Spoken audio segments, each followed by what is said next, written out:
Hello WhatsApp guys, আপনারা সবাই কেমন আছেন? সবাই ভালো আছেন। দেখতে পাচ্ছেন আজকে চলে আসলাম নতুন একটা ভিডিও নিয়ে, দৃষ্টি আকর্ষণ করার মতো একটা জায়গা।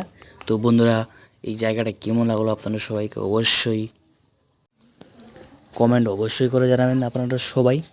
আর ভিডিওটা শেষ পর্যন্ত দেখার জন্য অনুরোধ রইল বন্ধুরা। আশা করি জায়গাটা আপনাদের খুবই খুবই খুবই ভালো লাগবে। আর এই জায়গায় কে কে আসতে চান অবশ্যই কমেন্ট করে জানাবেন বন্ধুরা। দু জায়গায় দৃষ্টি আকর্ষণ করার মতো কী কী জিনিস আছে সেটা আমি আপনাদেরকে সামনে তুলে ধরছি। প্রথমত এখানে একটা পানির ট্যাঙ্কি দেখতে পেলেন, আপনারা দেখতে পেলেন যে একটি পুরো একটা অনেক বড় পানির ট্যাঙ্কি। তারপরে দেখতে পাচ্ছেন সিঁড়ি দিয়ে আমি উপরে উঠলাম, উপরে দেখতে পাচ্ছেন বিশাল বড় বিস্তীর্ণ একটা এলাকা দেখতে পাচ্ছেন জল তৈরি করছে। আর সামনে দেখতে পাচ্ছেন একটা জলের ট্যাঙ্কি, আর দেখতে পাচ্ছেন একটা ব্রিজ, অনেক বড় একটা ব্রিজ।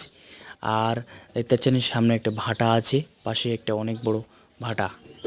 এই হলো জায়গাটা। শোনো।